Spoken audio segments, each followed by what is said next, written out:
우리 주님께서도 얼마나 기뻐하실까. 여러분, 이 기도가 우리의 기도가 되기를 원합니다. 그렇게 정결케 되고 성결케 되고 주님을 닮고 주님의 복음을 전하고 말씀에 순종하는 그러한 삶을 살기를 원한다고 간구하는 이 기도가 우리 모두의 기도가 되기를 소원합니다. 우리가 그렇게 기도할 때 주님께서 기뻐 받으시고 또 그러한 삶을 살아갈 수 있는 힘과 능력을 더하시리라 믿습니다. 아멘. 오늘 찬양 너무나 은혜스럽습니다. 감사합니다. 오늘 말씀은요, 우리가 너무나 익숙하게 잘 아는 본문입니다. 우리가 마태복음을 앞에서부터 쭉 이어가다 보니까요, 사실은 우리가 성경을 통독하다 보면 어디를 제일 많이 읽나요? 우리 수학하다 보면은 수학 그 고등학교 1학년들이 뭘 제일 많이 하나요? 집합을 제일 열심히 하죠. 처음이니까. 그런 것처럼 성경도요, 우리 통독하다 보면 어디를 제일 많이 읽느냐? 앞은 구약은 창세기를 제일 많이 읽어요. 그리고 신약은 마태복음을 제일 많이 읽습니다. 그래서 이 마태복음이요, 어디서 많이 들어봤어 하는 내용으로 다 이루어졌어요. 여러분들이 다 아시는 내용이거든요. 사실 그 중에 이 시험을 받는, 예수님께서 시험 받으시는 이 본문은 특별히 공관복음 모든 부분에 있는 말씀이어서 더욱더 우리에게 익숙합니다. 예수님께서는요, 왜 이 땅에 오셔서 이러한 시험을 받으셨어야 했을까요? 하나의 이유뿐이었겠죠. 우리를 구원하시기 위해, 그것을 위해서 육신의 옷을 입고 이 모든 고통을 받으셔야 했습니다. 그리고 결국은 십자가의 길을 가셔야 했는데요. 그런데 그분이 이러한 사역을 위해서 공생애를 지금 앞두고 있어요. 공생애를 앞두고 한 가지 거쳐야 하는 관문이 있는데 바로 그것이 오늘의 본문, 이 시험 받는 것이었습니다. 여러분, 우리가 시험 받는 것 하면 가장 먼저 생각이 나는 것이 있습니다. 창세기에서 시험 받는 본문이 있어요. 언제일까요? 아담이 시험 받습니다. 아담과 하와가 우리 뱀의 유혹을 받잖아요. 시험 받는 장면이 벌써 그때 창세기에서 시작이 됩니다. 근데 오늘의 시험과 다른 점이 있다면 아담과 하와의 인간의 시험은 실패했지만 두 번째 아담이신 그리스도의 시험은 어떻게 된다고요? 승리하신 거라고. 이것이 바로 다른 점인데요. 어쨌든 예수님은 오늘 시험대에 오르셨습니다. 저는 예전에 이 본문을 보면서요, 이해가 전혀 되지를 않았어요. 아니, 하나님의 아들인데 왜 시험을 당하는 거예요?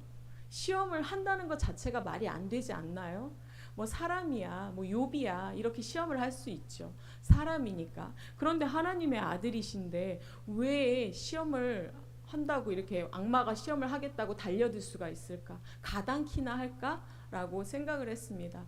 그래서 제가 성경을 읽을 때 두 가지가 참 의문이 있었는데요. 왜 선악과를 선택하게 그냥 놔두셨을까? 그냥 아예 박제된 것처럼 처음부터 그러한 길을 가지 않게 하셨으면 되잖아요. 그래서 그 의문과 또 오늘의 본문 앞에서 왜 시험을 당하는 존재가 아니신데 시험을 당하시는 걸까? 참 이해가 되지 않았습니다. 오늘 1절 말씀을 보면요, 예수님께서 광야로 가서 악마에게 시험을 받으신 이유가 명시되어 있습니다. 뭐라고 나와 있냐면요, 성령에 이끌려 이 시험을 받았다고, 이 모든 일이 일어났다고 말씀하는데요. 무슨 말이냐면요, 바로 이 시험 자체가 꼭 필요한 과정이었음을, 하나님의 계획이었음을 분명하게 밝혀주는 것입니다. 우리가 성경을 쭉 읽다 보면요, 악한 존재를 계속 만나잖아요. 근데 우리가 초반에 이야기했듯이 악한 존재를 처음에 어디서 제일 먼저 만나나요? 창세기에서 3장에서 뱀의 존재, 그 지은 생물 중에 가장 악한 바로 그 존재를 창세기에서 만나게 됩니다. 창조가 끝나자마자 어떻게 보면 거의 처음 부분에 만나게 되거든요. 그 전까지는 에덴 동산을 지으시고 사람이 만들어지고 그 사람이 헐벗었어도 부끄러움을 모르면서 그렇게 자유롭게 살았습니다. 그런데 이 간교한 짐승 뱀이 자기의 편으로 끌어들이려고 그렇게 이들을 유혹하여서 이들이 결국은 넘어지고 하나님을 배반하는 그러한 일이 발생을 하게 됩니다. 때문에 하나님께서는요, 이 사람이 배반한 다음에 뱀을 통해 배반을 당하시고 무엇을 계획하셨나요? 심판하실 것을 계획하셨습니다. 그래서 메시아를 통해 그 사탄을 심판하실 것이라는 것이 성경에 분명히 나와 있는데요. 창세기 3장 15절을 보면 여자의 후손이 원수가 될 것이라고 그렇게 이야기를 합니다. 내 머리를, 뱀의 머리를 상하게 할 것이라고. 이것이 바로 심판에 관한 말씀인데요. 이 말씀이 이루어지게 하기 위해서 바로 이 시험 받는 본문이 있게 되는 것입니다. 때문에 지금 예수님께서 광야로 가시고 이제 시험이 시작이 되는데요. 지금 보니까 40일 동안 금식을 하셨어요. 그리고 시험을 당하시는데 바로 여자의 후손인 그리스도와 이 악마와 함께 싸움을 하는 장면이죠. 이것은 사탄의 권세를 물리치는 승리하게 하시는 매우 중요한 본문입니다. 왜냐하면 이루어지는 것이잖아요. 여러분, 너무 하나님이 집요하시지 않나요? 집요하신 것 같아요.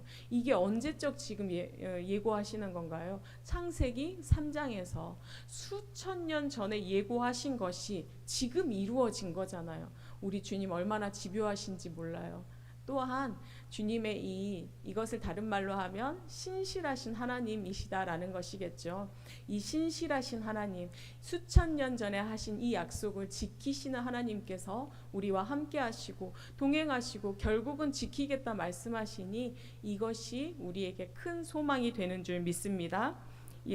그러면은 이 예수님께서는요, 어떻게 이 시험을 받고 또 이기셨을까 오늘 볼 텐데요. 예수님의 공생의 사역은요, 크게 세 가지로 이루어져 있습니다. 무엇이냐면요, 가르치고 전파하고 치유하시는 이렇게 세 가지 사역인데요.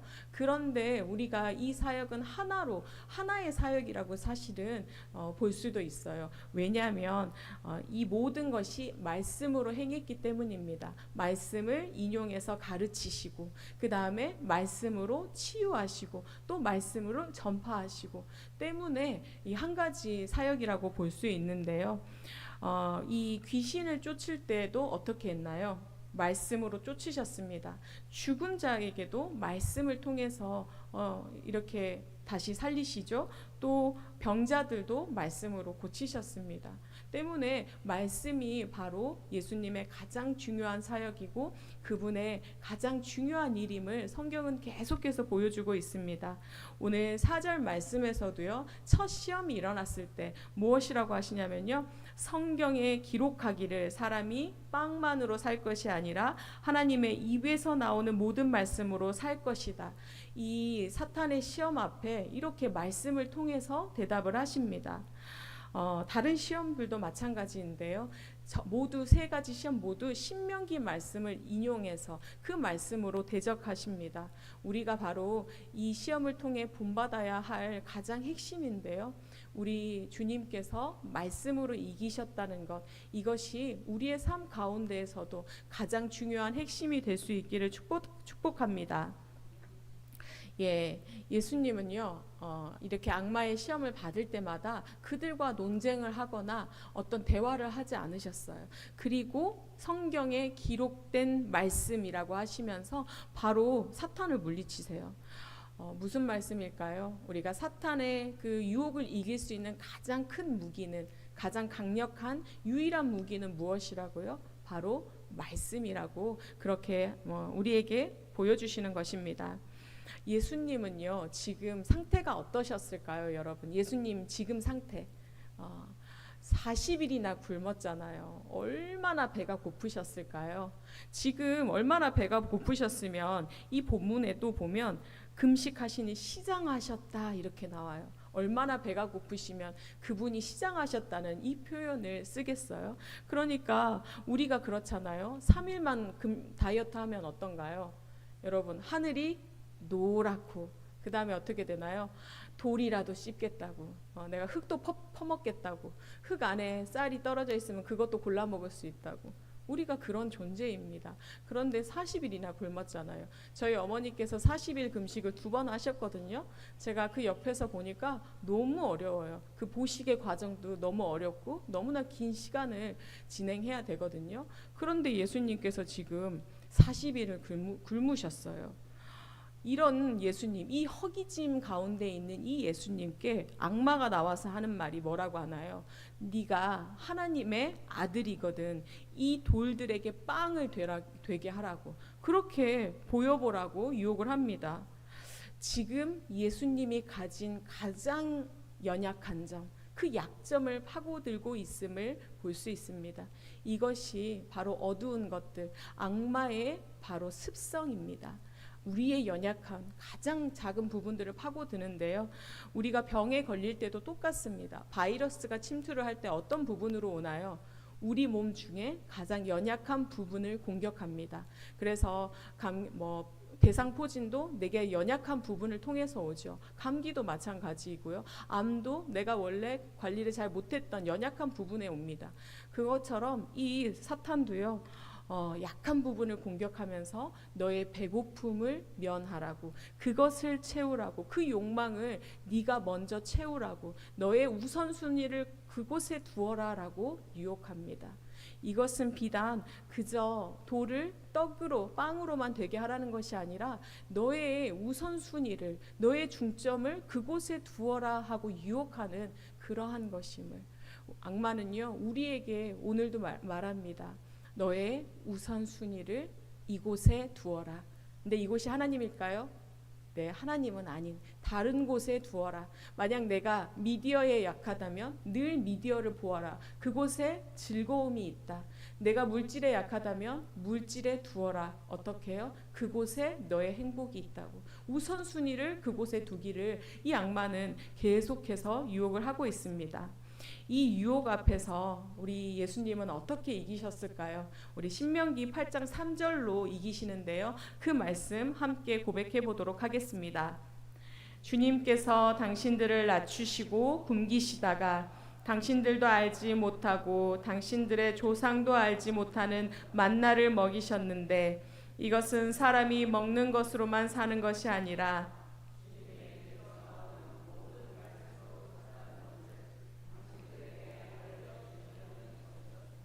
아멘. 예, 예수님은 이 신명기 8장 3절의 말씀을 인용하여 사람이 빵만으로만 사는 것이 아니라 하나님의 입에서 나오는 모든 말씀으로 사는 것이라고 이렇게 대답을 하십니다.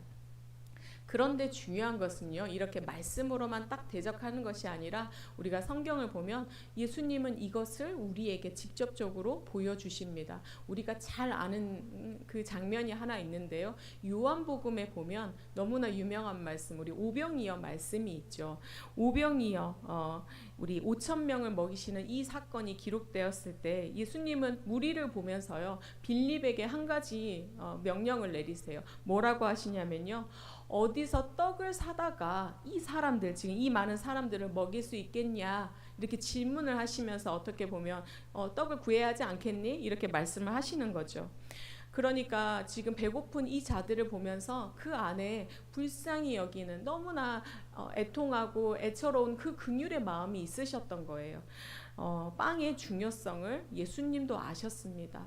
오늘 우리 예수님이요, 빵이 죄악시되는 것이어서, 그것이 죄라서 그렇게 물리친 것이 아니라 사실은 그것도 중요함을 말씀에서 분명히 보여주고 있습니다. 때문에 도리어 이 먹지 못하는 배고픈 자들을 불쌍히 여기는 마음으로 그들에게 그렇게 이야기를 하죠. 이 요한복음에서는 빌립이 그렇게 대답하지 않지만 다른 공간복음의 같은 이 복음서를 보면 제자들이 그렇게 이야기를 대답을 합니다. 우리 마을로 가서 사서 먹게 하자고, 그렇게 대답을 하거든요. 그런 제자들에게 예수님은 뭐라고 하시냐면 갈 것 없다고, 너희가 먹을 것을 주라, 이렇게 명령합니다. 그리고 떡 5개와 물고기 2마리로 그들을 먹이시고 결국은 어떻게 되나요? 12광주리가 남는 그러한 은혜를 함께 누려가게 됩니다. 예수님은요, 먼저 이렇게 배고픈 무리들을 먹이셨어요.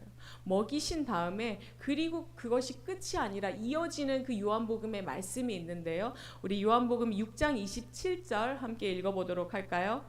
너희는 썩어 없어질 양식을 얻으려고 일하지 말고 영생에 이르도록 남아있을 양식을 얻으려고 일하여라.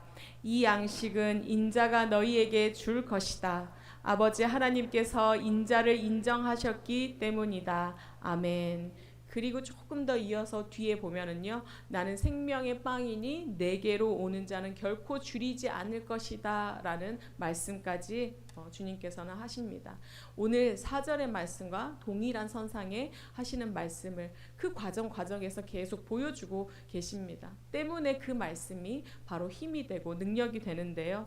많은 이들은요, 우리도 그렇습니다. 여러분, 빵이 우리의 모든 것을 해결해 줄 수 있는 것처럼, 빵이 우리의 가장 큰 고통이며 가장 큰 목표인 것처럼 그렇게 살아갈 때가 많이 있습니다. 물질의 풍요만 있으면 안전할 것이라고, 그것만 있으면 우리는 강건하게 살아갈 수 있을 것이라고 그렇게 생각하며 살아갈 때가 참 많이 있고, 또 거기에 올인하며 많이 살아갑니다. 우리 얼마 전에 담임 목사님께서 그런 설교하셨죠. 요즘 10대들에게 가장 중요한 거 뭐라고요? 돈이라고요. 가족보다 더 중요한 거 돈. 돈을 가장 중요시하는 10대가 벌써 그런 생각을 하는 이러한 세상을 살고 있습니다. 얼마나 우리가 빵만을 생각하며 살고 있는지가 여실히 드러나는데요. 그러나 예수님은 사람은, 하나님이 지으신 자들은 빵으로만으로는 절대로 살아갈 수 없음을 분명하게 말씀합니다. 삶의 목적과 가치는 빵이 되어서는 안 된다고. 우리 주님께서 그 목적과 가치가, 주님의 말씀이 그 목적과 가치가 되어야 한다고 그렇게 우리에게 말씀하시는 이 음성을 오늘 들을 수 있기를 바랍니다. 우리가 그 말씀으로 살아갈 때 우리의 육신도, 우리의 심령도, 우리의 영혼도 살아날 수 있습니다. 소생될 수 있습니다. 생명력 있는 삶, 능력 있는 그러한 삶을 살아가게 될 것입니다. 말씀으로 사는 인생은 그럼 어떠한 인생이길래, 얼마나 좋길래 이렇게 말씀으로 살아가라고 하는 걸까? 우리 말씀으로 한번 확인해 볼 텐데요. 예레미야 15장 16절 함께 고백해 보도록 하겠습니다. 예레미야 15장 16절입니다. 예레미야가, 제가 읽어드리겠습니다. 저 욥기인데요. 말씀이 하나 누락됐나 봐요. 만군의 주 하나님, 저는 주님의 이름으로 불리는 사람입니다. 주님께서 저에게 말씀을 주셨을 때 저는 그 말씀을 받아 먹었습니다. 주님의 말씀은 저에게 기쁨이 되었고 제 마음에 즐거움이 되었습니다. 아멘. 말씀을 받아 먹을 때 어떻게 되었다고요? 우리 안에 기쁨이 되고 그것이 즐거움이 된다고. 때문에 우리는 말씀을 먹고 말씀으로 살아가야 할 것입니다. 우리가 배가 고프면 밥을 꼭 챙겨 먹듯이, 무엇이라도 먹듯이, 그리고 건강하기 위해 삼시세끼를 먹으려고 하듯이 우리의 영의 양식도 그렇게 먹을 수 있어야 할 텐데요. 오늘 무디 목사님이요, 욥기 방금 전에 본 23장의 말씀을 보고 한 결단을 했다고 해요. 욥기 23장 말씀 우리 한번 같이 고백해 볼게요. 내가 그의 입술의 명령을 어기지 아니하고 정한 음식보다 그의 입의 말씀을 귀히 여겼도다. 아멘. 정한 음식보다 그의 입의 말씀을 귀히 여겼대요. 이 무디 목사님이 이 말씀을 보고 나서는요, 식사를 하기 전에 말씀을 보지 않으면 하지 않았다고 해요. 그래서 꼭 말씀을 보고 식사를 하는 그러한 인생을 살아가셨다고, 그렇게 하나님의 말씀을 묵상했다고 고백을 합니다. 무디 목사님처럼요, 늘 영의 양식에 우리의 삶에 삼시세끼 있을 수 있기를 축복합니다. 그래서 오늘 예레미야 말씀처럼 그 말씀을 받을 때 우리 안에 기쁨이, 즐거움이 넘치는 복된 인생길 걸어갈 수 있기를 축복합니다. 이어서 우리 예수님은요, 두 번째 시험을 받으셨습니다. 이 악마가요, 굉장히 간교한 게요, 굉장히 머리가 좋아요. 그래서 우리 비둘기처럼 지혜롭고 이런 뱀처럼 어쩌고 저쩌고 이런 성경 말씀 있잖아요. 그런 것처럼 너무나 간교해요. 얼마나 간교하냐면 예수님께서 말씀으로 대답하시니까 그도 말씀을 인용해가지고 그렇게 시험을 합니다. 두 번째 시험의 내용은 무엇이었나요? 먼저 그를 거룩한 도성, 그 꼭대기에, 성전 꼭대기에 세우고 이렇게 이야기를 합니다. 네가 만약에 하나님의 아들이거든 어떻게 하라고요? 여기서 뛰어내리라고. 네가 뛰어내려도 하나님의 천사들이 그 손으로 너를 떠받쳐서 너는 상치 않을 거라고, 너는 다치지 않을 거라고, 부딪히지 않도록 보호해 주실 것이라고, 그렇게 시편에 기록된 말씀을 인용하면서 시험을 합니다. 성전 꼭대기는요, 어떤 곳인가요? 우리가 참 지금 원래는 아까 처음은 어디에 있었나요? 광야에 가셨잖아요. 성령에 이끌려 광야로 가셨어요. 근데 지금 이 사탄은요, 성전 꼭대기로 지금 데리고 올라갔어요. 그리고 그곳에서 무엇을 증명하라고요? 너의 존재 가치를. 그러니까 네가 그렇게 뛰어내려도 살 수 있는 존재라는 걸, 떨어져도 부딪히지 않고 살 수 있는 그러한 능력을 가진 그 기적을 내보이며 네 존재를 증명하라고, 그렇게 사탄이 지금 유혹을 합니다. 예수님을 높은 곳에 세우셨어요. 그리고 존재를 증명하래요. 여러분, 높은 곳은 어떤 곳인가요? 우리가 모두 가고자 하는 곳입니다. 광야는요, 아무도 가기를 싫어하는 곳이죠. 그곳은 낮은 곳이고 험난한 곳입니다. 그런데 이 높은 곳은요, 사람이 모두 우러러 보는 곳입니다. 그런 곳에서 서서 높아지라고, 네가 그러한 것을 보임을 통해 사람들이 너를 우러러 보게 하라고 그렇게 유혹을 합니다. 마음을 파고들어서 유혹을 하고 있음을 볼 수 있습니다. 너는 하나님의 아들이니까, 그러한 특권을 가졌으니까 그곳에 사용하라고 이렇게 유혹을 합니다. 여러분, 하나님의 아들이어서 주신 그 은혜는, 그 능력은 어디에 사용해야 합니까? 영혼을 구원하는 곳에 사용해야 하죠. 하나님 나라를 이루어가는 데 사용해야 하는데, 이 사탄은 너를 위해 사용하라고, 사람들이 너에게 집중하게 하라고, 그 높은 곳에 서라고 그렇게 유혹을 합니다. 그냥 보았을 때는 이것이 그저 그리 큰 유혹이 아닌 것처럼 보여요. 하나님의 아들임을 보이는 거, 하나님이 살아계심을 보이는 거잖아요. 때문에 이게 뭐가 문제가 돼? 이런 마음이 들 수도 있습니다. 그러나 오늘 말씀은 분명히 이야기해요. 그 높이 서서 네가 우상처럼 서고자 하는 것들, 그 기적을 보임으로 말미암아 네가 지고자 하는 그 마음을 네가 내려놓을 수 있느냐, 우리에게 물으십니다. 여러분, 높은 곳에 서기를 기뻐하는 우리가 되지 않기를 바랍니다.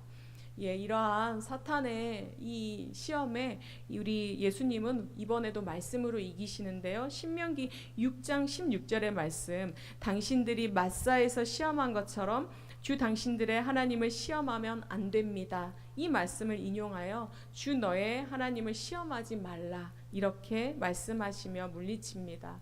우리는요, 매 순간순간 이 어둠이 우리의 마음을 파고들어요.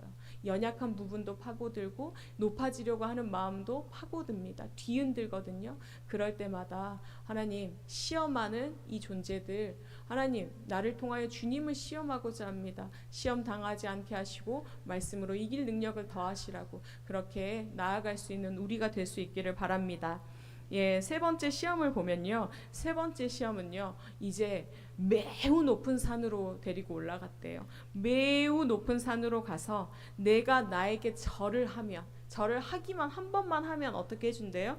세상의 모든 나라를 정복하게 해주신대요. 그리고 영광을 너에게 주겠대요. 세상 모든 것이 너에게 줄 것이라고, 세상 모든 부귀 영화도 너에게 줄 것이라고. 근데 어떻게 해요? 네가 눈을 딱 한 번만 감고 내게 엎드려 절을 하면, 그러면 내가 너에게 모든 것을 주겠다. 네가 원하는 거 다 주겠다고. 너를 세상 가장 높은 꼭대기에 세워주겠다라고 그렇게 유혹을 합니다. 눈을 감으라고 사탄은 오늘도 유혹을 합니다. 한 번만 눈을 감으라고, 한 번만 죄와 결탁을 하라고, 그러면 이것이 너의 것이라고, 높은 곳에 설 수 있다고, 그렇게 우리를 유혹합니다. 누구보다 우리를 잘 알고 있어요. 사탄은요, 나보다 나를 더 잘 알아요. 나는 조금 감추려고 하고, 나는 아닌 척하지만, 나는 좀 말씀으로 살아가 보려고 하지만 본성은 어떤가요? 그것을 누를 뿐 본성은 더 높아지려고 하고, 더 편하려고 하고, 더 가지려고 하고, 더 좋은 것을 먹으려고 하고, 입으려고 하고, 높은 곳에 서려고 합니다. 누군가를 내려보려고 하고요, 누군가를 시키려고 합니다. 지시하려고 하는 그러한 존재입니다. 하나님과 같아지려고 그렇게 하는 존재들입니다. 그러한 우리에게 이렇게 말씀하시는 거예요. 딱 한 번만 눈을 감아라. 그러면 이 모든 영광이 너의 것이라고. 사탄은요, 너무나 잘 알고 있어요. 우리를 너무 잘 알고 있어요. 우리가 자랑하고 싶은 삶을 살고 싶은 거, 과시하고 싶은 거, 우리가 정말로 그러한 한가운데 세상 한 중심에 살고 싶은 것을 너무나 잘 알고 우리를 부추깁니다. 그리고 넘어오라고, 너의 영광을 위해 그 길을 가라고 그렇게 유혹합니다. 실제로요, 이렇게 부추김에 넘어가서 멸망길을 간 자가 있는데요, 그러한 거짓 메시아들이 있습니다. 거짓 메시아.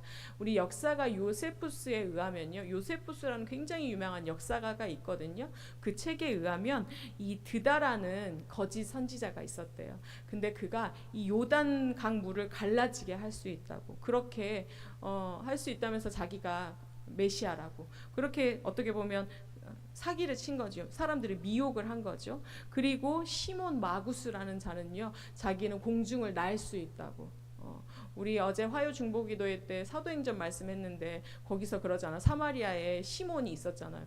이 시몬이 참 많았나 봐요. 이 시몬 마구스라는 자가 이렇게 공중을 날 수 있다고, 근데 이는 시도를 하다가 어떻게 되었냐면요, 결국 죽게 되었습니다. 예.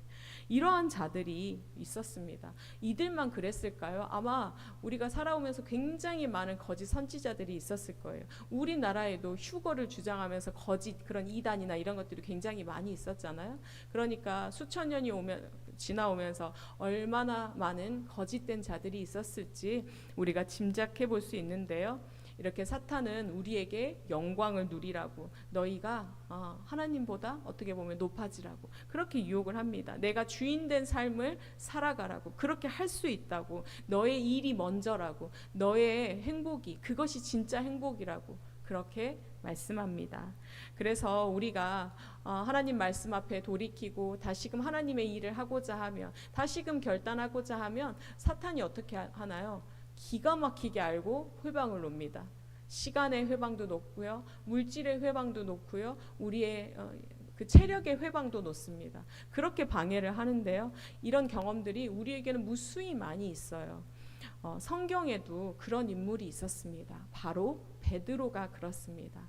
여러분, 베드로는 어떤 인물인가요? 베드로 하면 가장 유명한 거, 물론 3번 부인한 거 말고 더 유명한 거 있잖아요. 마태복음 16장에서 그는 위대한 신앙 고백을 했습니다. 무엇이라고요? 주는 그리스도시요 살아계신 하나님의 아들입니다. 이렇게 위대한 고백을 했습니다. 사람의 입술을 통해 하나님이심을 밝혔는데요, 고백하게 했는데 그게 바로 그 입술의 주인공이 베드로였습니다. 그런데 그 후에 무슨 일이 일어났나요? 그 뒤에 바로 보면요, 예수님께서 내가 이제는 체포되고 그리고 고난을 당하고 죽게 되고 3일 후에 다시 살아나게 될 것이라고 이렇게 순환을 예고하시거든요. 그때 베드로가 뭐라고 하냐면 항변을 해요. 그러지 마시라고, 그 길 가지 마시라고. 우리 변화산 사건 때도 여기가 좋사오니 했던 것과 약간 비슷한 장면이라고 볼 수 있는데요, 그렇게 예수님을 붙잡습니다. 그때 베드로는요, 순간적으로 자기가 누구인지를 잊었어요. 그는 누구였나요? 그는 사도였습니다. 부르심을 받은 자, 하나님 나라의 일을 위하여 부르심을 받은 자였으나 그는 순식간에 그것을 잊은 채 사탄의 그 유혹에, 시험 앞에 넘어졌습니다. 이런 베드로를 향해 예수님이 하시는 말씀이 있는데요, 뭐라고 하시냐면 사탄아 내 뒤로 물러가라. 베드로를 사탄이라고 칭하시면서 사탄아 내 뒤로 물러가라고, 너는 사람의 일만 생각하고 하나님의 일은 생각하지 않는다고.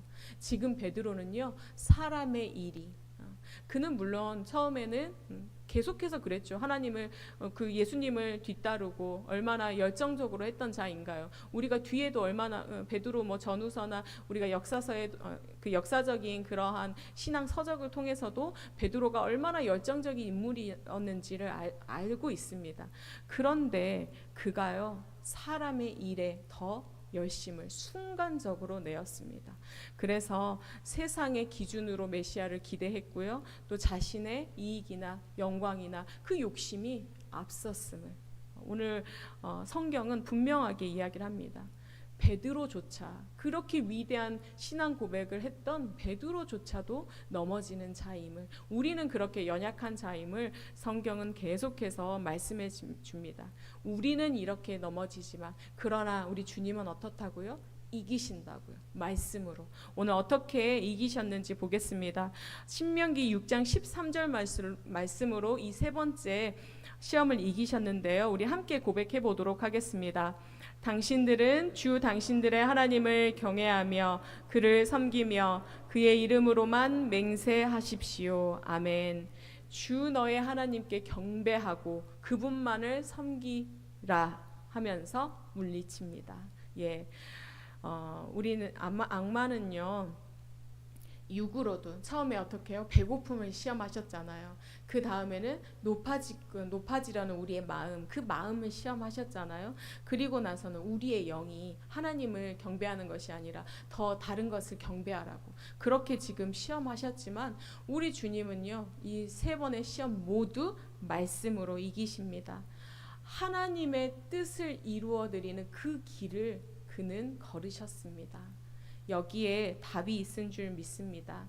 우리 주님께서는요 우리에게 떡으로만 빵으로만이 아니라 말씀으로 살아가라고 또 뭐라고 하시나요? 주 너의 하나님을 시험하지 말라고 또 뭐라고 하시나요? 하나님께 경배하며 그를 섬기며 그의 이름으로만 맹세하라고 그렇게 말씀하시면서 선포하시고 승리하시고 그 길을 몸소 우리에게 보여주셨습니다. 사랑하는 여러분, 오늘 말씀은요 말씀만이 이길 수 있다라는 것을 우리에게 눈에 보이듯이 그렇게 보여주십니다. 어둠을 이길 수 있는 가장 강력한 무기는요 말씀밖에 없어요. 반대로 무슨 말씀일까요? 말씀이 없으면 어둠을 절대로 이길 수 없음을 우리가 생각해야 하겠습니다. 죄와 유혹에 넘어지는 인생, 그것은요 여러분 금방이에요. 말씀이 없으면, 우리가 주님의 은혜 아래 거하지 않으면 바로 넘어질 수밖에 없는 것이 우리의 존재입니다. 성전 문 바로 나가면서도 죄를 생각하며 나아가는 것이 우리의 존재입니다. 엘리베이터 탈 때 내가 타네 네가 타네 하면서 나쁘네 나는 몸이 더 연약한데 나를 생각하지 않네 하면서 욕하면서 갈 수 있는 게 우리의 존재입니다. 우리는요 한순간도 주님 안에서 이 말씀의 은혜 안에서 그 안에 있지 않으면 이 악마의 이 유혹과 이 시험과 이 어두움에 잠식되어서 살아갈 수밖에 없는 그러한 존재입니다. 그러나 우리 오늘 주님께서 분명하게 말씀하세요. 말씀으로 이길 수 있다고. 여러분 말씀으로 승리할 수 있기를 축복합니다. 헛된 행복이나 헛된 것들 추구하지 아니하고 내가 높은 곳에 서고자 하는 그 어리석은 인생이 아니라 또 하나님을 경배하는 것이 아니라 어리석은 것에 의지하며 경배하는 그러한 인생이 아니라 하나님을 생각하고 하나님을 우선순위에 두며 주님의 뜻은 나를 통해서 이루시고자 하는 주님의 뜻은 무엇입니까? 물으며 하나님 말씀으로 내가 승리하게 하시라고 말씀으로 나를 이끌어 주시라고 그렇게 고백하며 나아갈 때 주님께서는 응답하시고 우리의 인생이 기쁨과 즐거움 가운데 걸어가는 그 복된 인생 또한 우리를 통하여 하나님 나라가 세워지며 많은 이들이 사망에서 생명으로 옮겨지는 그 복된 그 인생길 걸어가며 보게 하실 것입니다. 오늘 초청에 응답하시기 바랍니다. 말씀으로 살아낼 수 있기를 축복합니다. 그 말씀이 여러분을 승리하게 하실 것입니다. 아멘. 기도하겠습니다. 하나님, 연약한 우리를 시험에 넘어질 수밖에 없는 우리를 그러나 승리하신 그 길을 보여주심으로 말미암아 해답을 알려주시고 그 길을 따라 걷게 하시니 감사합니다. 주님, 육신의 그 연약함 앞에 넘어지지 않게 하여 주시옵소서. 주님보다 더 귀한 것은 없음을 늘 고백하며 나아가기를 소원합니다. 우리의 심령에 주님보다 더 높은 것은 없게 하여 주시옵소서. 우리가 헛된 우상을 보며 경배하는 자가 되지 않기를 소원하오니 하나님, 그 모든 것을 이길 수 있는 그 능력, 말씀의 능력을 우리에게 더하여 주시옵소서. 늘 말씀 앞에 재어보기를 소원합니다. 늘 말씀 앞에 살아가며 말씀이 힘이 되어 선포하며 나아가기를 소원하오니 말씀이 있는 자리를 기뻐하게 하시고 말씀이 있는 자리에 우리의 몸도 우리의 마음도 있도록 주님 우리를 붙들어 주시옵소서. 오늘도 주신 말씀 가지고 세상에 나아갑니다. 세상에 나아가 살 때 순간순간 사탄의 시험이 와도 넘어지지 않게 하시고 하나님의 그 말씀 붙들고 나아가는 승리하는 인생 되게 하여 주시옵소서. 모든 것 감사하며 예수님 이름으로 기도합니다.